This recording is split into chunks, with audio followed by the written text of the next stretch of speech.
Right. Hi, Sally. Today we're going to chat about your new dating program that you have put together. So, Yes. where do we start? Let's start with your personal experience of the dating world.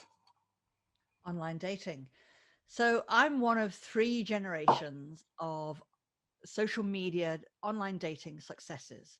If you go all the way back to 1946, when my dad was demobbed from having fought in Burma during the Second World War, Mhm. he came back to Birmingham and started a pen pal relationship with Nora Stewart. And it was a short pen pal kind of, interaction backwards and forwards for a few months. And then they met and married, and they had my two brothers and me. So, I know it's pen pals, and the pen pals feels like black and white telly, like a long time ago, but it was the social media of their time. And then in the year 2000, I met my second husband online through the Guardian Soulmates, which is really low tech because I had a little lineage word count thing printed in the Saturday newspaper, and he had to leave a voice recording, and I had to pick it up through a voice box number. Did all of that, and we've been together now coming up 21 years, and we've been married for 13 years. So that's the second generation. Yep. And my son met his wife to be on the unlikely platform of Tinder, which is Tinder's sort of more thought of as a hookup site. Yeah. They met 7 years ago. Soon they're coming up to their fifth wedding anniversary, and they're having a baby in July. So there's the three generations. So I'm a big fan of online dating because I think it really works and it expands out who you can meet in real life. And from that, I've worked with loads and loads of clients going through transition. So I take people through grieving or through divorce, take them on a weight loss journey, take them on a place where they've transformed what they want from their life. And one of the things they often want to do is get back in the dating game. So I've taken them through various routes. Some have gone through the drawing down the moon route where they actually join an agency. Yeah. Some have done dinners where you meet other single people at dinners. Imagine that, when we could go to dinner parties and meet people. Imagine that. Imagine that. And I've done the straight Tinder and eHarmony and all of those. Mhm. So now with online dating, there is really something out there for everyone. There's like hundreds and hundreds of different sites, some very, very specific ones too. Yeah, I'm hugely out of touch. I've been with my partner now for 10 years. We met on Twitter, as it happens. So not on a Wow. dating site, but online nonetheless. No, Um, but on social media, yeah. amazing. And then, I speak to friends now who are sort of, doing online dating, and there are so many more apps now than there were Yeah, back when I was there last are. looking. Yes. Very good. Very good. Yes. So, with your course that you're launching, how does it sort of guide people through the whole world of online dating? Okay. So I think about online dating as very much a reflection of someone's mindset, how they think and feel about themselves. And when I say that to someone who's already been struggling with online dating or has had horrible experience of online dating, it can feel a bit like a gut punch. But what I'm saying is, because it's a mindset, you're in control and you can change it. And one of the first thing I do with people who are approaching or want to up their online dating game is get them to celebrate who they are. Really, because people who are going into online dating, there's some kind of hangover for lots of people that it's somehow a failure. They see it as a failure of themselves, that they haven't met someone in real life. So it's important to reconnect with your own uniqueness and all the things that you would bring to the right relationship, all the things that make you brilliant. So I get people to write a list of all their unique values and what excites them. I get them to think about the hills that they would die on, the things that are absolutely non-negotiable for them. For instance, if you're a vegan, can you go out with a meat eater? Or if Exactly. you're, or is that going to be a deal breaker? Because it's really good to get clear about your deal breakers. Or if you're into sobriety, can you go out with someone who drinks? Yeah. Maybe you If you're can, maybe you can't. if if like me, you've never wanted children, could you date somebody with children? That's another one that can be a really big Yeah, that's deal breaker. massive, and it's good to be really clear about these are the hills that I will die on. These are the things that are absolutely not non-negotiable, and these are all the amazing qualities that I would have. And it's not about being big-headed or any other kind of dickhead behavior, because all of that stuff we know happens online. It's about if I can say it, authentically connecting to your to your own to your own value, because you are uniquely valuable and unique. So we do some work on that, actually reconnecting. Mhm. And then I ask people, what are the things that you have done in the past, or have never done but always imagined how amazing it would be? What kind of activities do you like doing?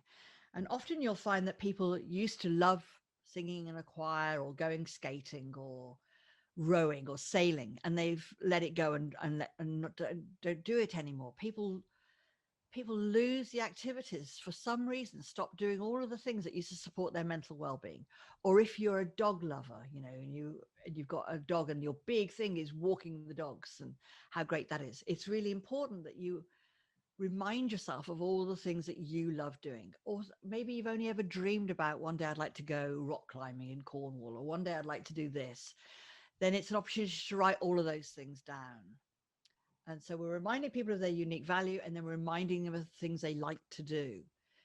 Because it's very easy, if you're not clear about what you're looking for, to write a wishy-washy profile, or to be really open to random people who are not on the same page of the relationship book as you are.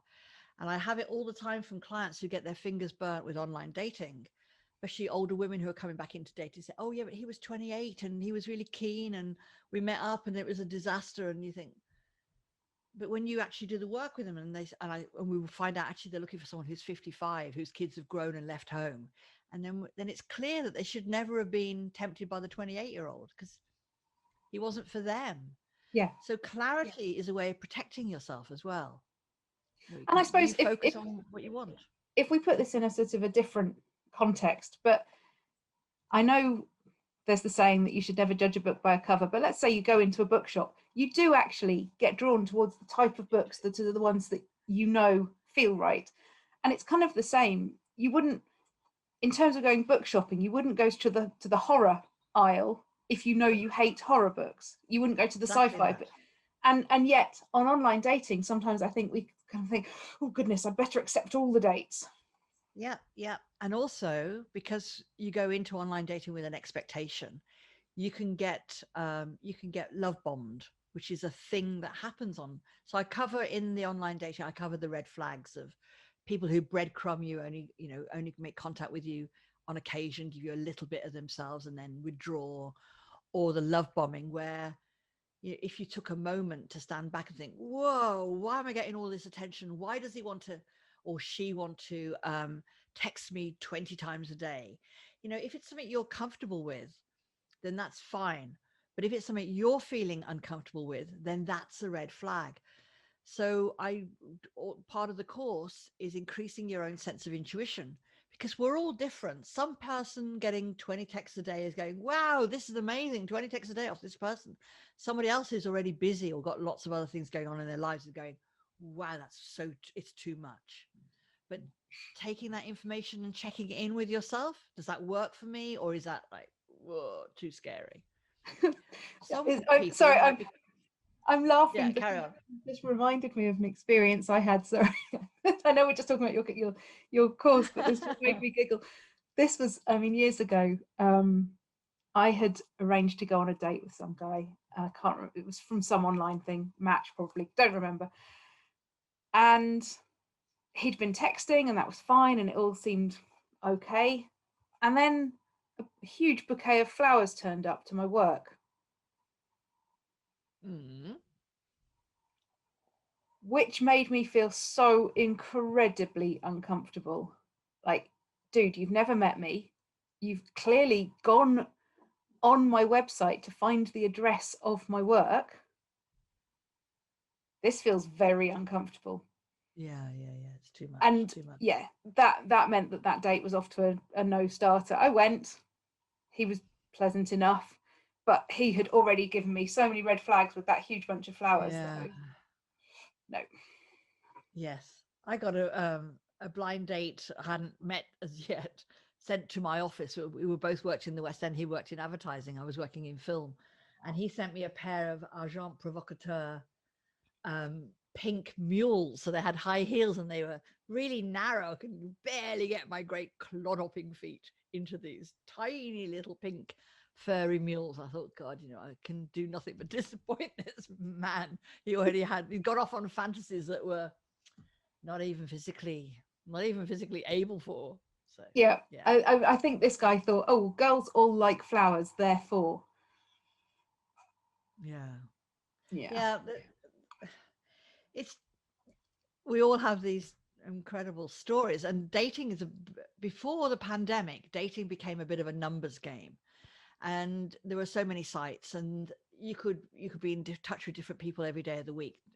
If you worked in a town as well, you could see people after work pretty much every day of the week, and then go home after a couple of drinks or whatever.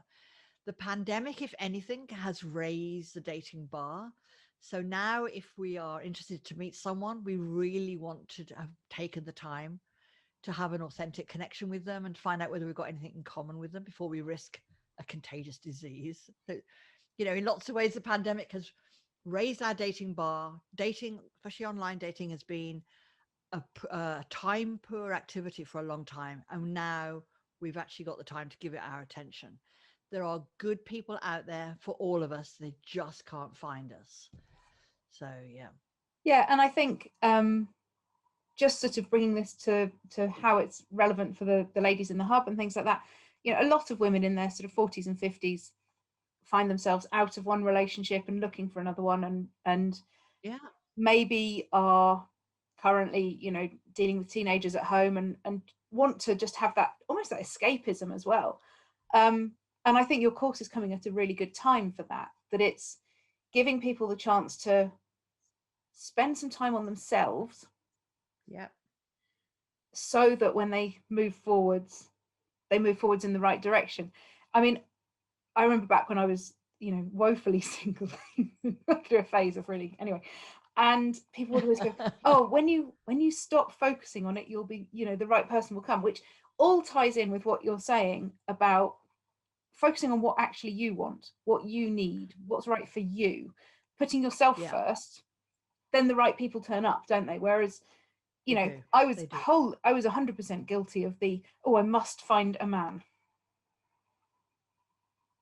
And I mean, I found plenty. They were awful. They're not the right ones. They're not the right ones.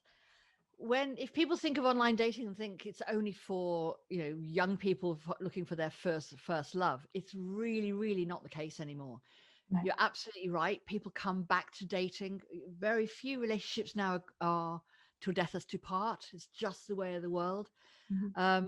When I met Arnie, my husband, I was 43 and he was 50, he's older than me. He's 58. Um, you know, all stages of our lives, and I see it with my clients.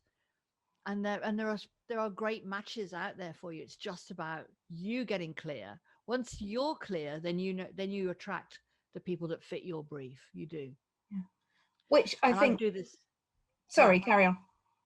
Well, I do this paradigm, this protocol I've worked out called My Perfect Day, where you use that information that you've already gathered about the activities you used to love to do and all that stuff and who you are. But we do it you have to imagine that a miracle happened overnight and that you wake up at the dawn of your perfect day and you describe what your perfect day looks like. And we begin with the location.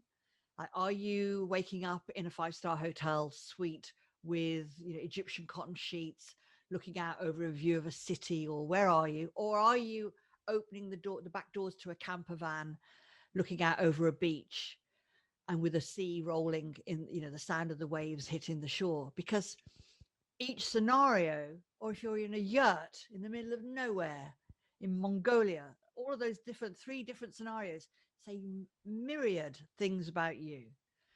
Yeah. And it's brilliant. It's a brilliant way of, if you were having the perfect day, what would it look like? And then who would be there with you? And what do they look like? And name them. What's their height? What's their physicality? How do they interact with you? Are they chatty and gossipy and funny? Or are they really quiet and reserved? What kind of person do you want? And the more you can add your senses to this, touch, feel, the sense that you can smell on the breeze, all of that stuff, the more messages you send to your subconscious mind about who you are looking for. And it's a great protocol. I mean, it takes you through a whole day of being together and what that would look like. So that's the perfect day protocol. Wow. What I love about all of this is that you're putting the person looking at the very center of it. They Yeah, are the most important person. And absolutely. it it all boils down to, giving ourselves that self-worth, that self-belief that we are worth it, to Yeah. coin a L'Oreal phrase. Um, Quite a L'Oreal phrase. But it's true, and that you bring exactly. great And stuff. that you are a really an amazing gift to bring to this, as opposed to, oh, I must find somebody because I can't be alone or whatever. But Yeah, I love that your take on it is very much building the person right up so that they see that they are worthy of this great relationship and not worthy of the crap one. absolutely, absolutely. So all the work around the red flags is, are you okay with this? Are you okay with being breadcrumbed? There's another one called fire doored, and there's a whole little quiz that I do about slang, so you can bring your online dating slang up to date. Because fire doored is where someone they let the door slam behind you, and it's a fire door, and you can't go through it. So it means that they make all the approaches, they set the agenda, but you're never allowed to. So just having that awareness of, when someone calls you babe, really early on an online interaction, you think, wow, is this cute or am I being played? One person might think it's really cute. Another person think, ooh, actually, I'm not, I'm uncomfortable with being called a diminutive. It feels patronizing, all this stuff. It's always down to you checking it back with yourself. And you are the most important person here. You're the constant. You're the one that's looking and you get to choose. Yeah. Yeah, So the quiz is good fun. I bet it is. Yeah, it So is. in terms of the course, get me. You'll have to correct me if I'm wrong here. There's the course as a standalone thing, isn't there? And Yeah. then there are different levels where people can have one-to-one time with you as well. Is that right?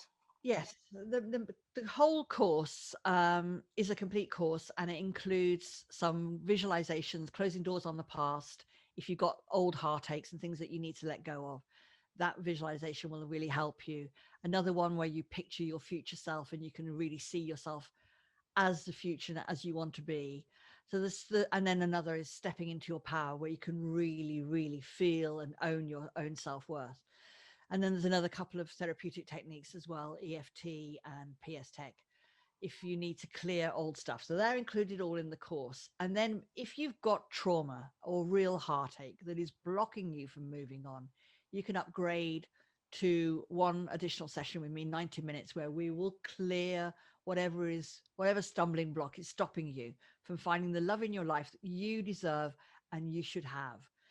But then if you want to be handheld throughout the whole process, it's 3 sessions.